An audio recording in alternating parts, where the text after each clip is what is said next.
नमस्कार दोस्तों। बहुत दिन से सोच रहा था कि मैं कोई ऐसा वीडियो बनाऊं ताकि मेरा मैसेज सभी के पास जा सके, लेकिन आज इस चीज़ का मौका मिला और मौका मिलने के बाद मैंने वो वीडियो बनाया। मैं बहुत दिन से खबरें पढ़ रहा हूं इंडिया एंड चाइना के बीच जो सीमा विवाद है, वो विवाद बहुत ही उलझ गया है। और जो डोकलाम विवाद है, आज तो पेपर में मैंने पढ़ा है कि जो डोकलाम विवाद है उससे भी खतरनाक तनाव की स्थिति इस समय भारत और चीन की सीमा के बीच है। और नेपाल को देख लीजिए, नेपाल भी अपने पड़ोसी देश चाइना के रंग में आ चुका है। वो अक्सर वहाँ के प्रधानमंत्री जो के पी शर्मा ओली हैं, वो भारत को धमका रहे हैं। संसद में उन्होंने अपना जो नया झंडा है वो भी जारी कर दिया। तो मैं ये बताना चाहता हूँ कि जो प्राइम मिनिस्टर हैं अपने नरेंद्र मोदी जी, उनको सबसे अधिक ध्यान चाइना बॉर्डर पे लगाना चाहिए, क्योंकि जो पूरी 3400 किलोमीटर लंबी बॉर्डर है वो पूरी की पूरी एक विवादित सीमा है, पूरी की पूरी विवादित सीमा है और उसके कोई निर्धारण नहीं है। चाइना कहता है कि ये ऐतिहासिक गलती है।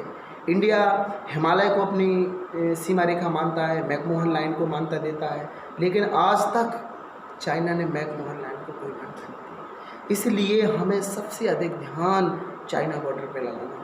एक बार मैंने संसद में माननीय जो सांसद जी हैं मुलायम सिंह यादव, पूर्व रक्षा मंत्री भी, उनका मैंने भाषण सुना था। उन्होंने कहा था कि हमारा दुश्मन पाकिस्तान नहीं है, पाकिस्तान हमारा कुछ नहीं कर सकता, पाकिस्तान हमारे लिए कुछ नहीं है, हमें सिर्फ है चाइना बॉर्डर पे ध्यान देना चाहिए। तो मैं अपने प्रधानमंत्री और रक्षा मंत्री और विदेश मंत्री का ध्यान जो है चाइना बॉर्डर की तरफ आकर्षित करना चाहता हूँ कि आप चाइना की स्थिति देखिए। जिस तरीके से हमारे जवानों को पेट्रोलिंग करने से रोका जा रहा है, गश्त करने से रोका जा रहा है, धक्का मुक्की की जा रही है, उन्हें मारा जा रहा है, पत्थर से मारा जा रहा है। गोली तो नहीं चलती है, लेकिन जिस दिन गोली चलेगी उस दिन भयंकर युद्ध में तब्दील हो जाएगी। और एक बार मैंने क्या हुआ, जब तत्कालीन प्रधानमंत्री थे डॉक्टर मनमोहन सिंह, तो RTI 2005 यानी सूचना का अधिकार अधिनियम 2005 के तहत मैंने एक सूचना मांगी थी। उस सूचना के अंतर्गत जो भारत और चीन के बीच की सीमा है, वो उसके डॉक्टर मनमोहन सिंह और उस समय के तत्कालीन जो राष्ट्रपति थे चाइना के, उनके बीच एक सीमा रक्षा सहयोग समझौता हुआ था।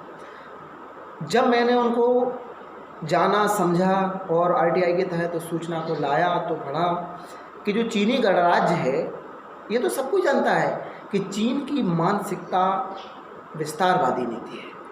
तो अगर भारत इसी प्रकार से ध्यान ना दिया भारत ने और चाइना के सामने झुकता रहा, तो एक दिन ऐसी स्थिति आएगी कि जो उनका माओ से तुंग थे ना, फिंगर, जो ने एक हथेली और 5 उंगलियों का सिद्धांत दिया था माओ से तुंग ने कि ये हथेली है, ये चाइना है, ये सिक्किम है, भूटान है, ये नेपाल है, ये अरुणाचल प्रदेश है, लेह लद्दाख है। इन 5 को हम लेंगे तो उसी प्रकार से चाइना अपनी सामरिक शक्ति बढ़ा रहा है, भारत को भी उसी अनुपात में अपनी सामरिक शक्ति बढ़ाना चाहिए।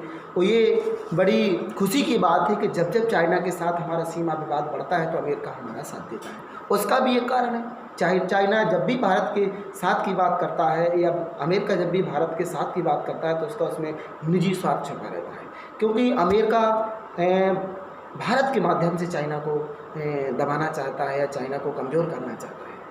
तो भाइयों, सबसे अधिक ध्यान देने की ज़रूरत है हिमालयी बॉर्डर पर। वो लगातार विस्तारवादी नीतियाँ अपना रहा है। मीडिया की इस बात को नहीं बताती है, मीडिया को कोई चीज़ पता ही नहीं चलती है तो मीडिया वहाँ जाती नहीं है। आज विदेश मंत्रालय के प्रवक्ता अनुराग श्रीवास्तव का बयान आया है कि हमारे जवानों को पेट्रोलिंग करने से रोका जा रहा है, उनको धक्का मुक्की की जा रही है, उनको मारा जा रहा है। तो चाइना के विदेश मंत्रालय का बयान आया कि भाई हम पीछे नहीं हटेंगे, जो हमारी ज़मीन है हम उसे लेकर रहेंगे। आप बताइए, आप कितना बड़ा विवाद है, कितना बड़ा ऐतिहासिक विवाद है। अगर इस विवाद को हल नहीं किया तो हमारा पूरा ध्यान चाइना बॉर्डर पे, कहीं पाकिस्तान बॉर्डर पे, कहीं नेपाल बॉर्डर पे रहेगा, जो ह्यूमन डेवलपमेंट इंडेक्स है वो नीचे के नीचे रह जाएगा। तो इस प्रकार हमें इन विवादों को, जो ऐतिहासिक विवाद हैं, उन्हें कूटनीति के जरिए हमें हल करना चाहिए। देखिए, किसी समस्या का समाधान युद्ध नहीं है, युद्ध से किसी समस्या का समाधान नहीं हो सकता है। इसलिए हमें कूटनीति के जरिए, चाहे वो नेपाल हो, खूब छोटा है, हमारा कुछ नहीं कर सकता, लेकिन कूटनीति के जरिए हमें उस समस्या का समाधान करना चाहिए। पाकिस्तान, हम पाकिस्तान पाकिस्तान चिल्लाते रहते हैं। अरे पाकिस्तान पर हमारी फेंसिंग है, हमारे तार लगे हुए हैं, लेकिन चाइना पे कोई तार नहीं लगा है। कोई भी फौजी कहीं भी चला जाता है, कोई भी, अभी चाइना के फौजी 300 मीटर अंदर आ गए थे। हमारी मानसरोवर झील पे हमारे पेट्रोलिंग करने देते हैं, कहीं चाकुला दर्रे पे हमारे फौजियों को धक्का मुक्की करते हैं, मारते हैं, पत्थरबाजी करते हैं। तो ये समस्या है भाई। हमारा सबसे अधिक ध्यान चाइना बॉर्डर पर होना चाहिए और लगातार अपनी सामरिक शक्ति को बढ़ाते रहना चाहिए।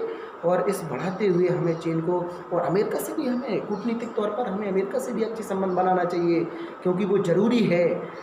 वक्त का जो है ज़रूरत है, वक्त की ज़रूरत है इस समय अमेरिका के साथ दोस्ती बनाना। तो भाइयों, इस ऐतिहासिक विवाद को हल करते हुए मेरी यही तमन्ना थी बहुत दिन से कि मैं कोई वीडियो ऐसा बनाऊं ताकि मेरी बात आप लोग सब लोगों तक पहुंच सके। और मैं बता रहा हूं, मेरे पास पेपर भी है, इसमें स्पष्ट लिखा है कि चाइना देखो क्या कर रहा है। स्पष्ट इसमें मैं आपको बता दूं, विदेश मंत्रालय के प्रवक्ता ने कहा था कि चीन डाल रहा सैनिकों की गश्ती में बाधा।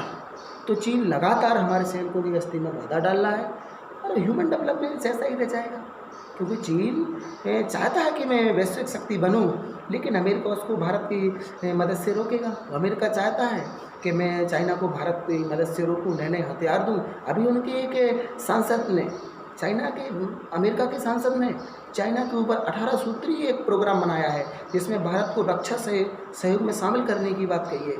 तो इस बात से आप समझ सकते हैं कि चाइना आगे बढ़ रहा है, अमेरिका उसको रोकने की कोशिश कर रहा है, लेकिन अमेरिका सीधा नहीं रोक सकता है। मैं आपको बता दूं, उसे इंडिया की ज़रूरत होगी।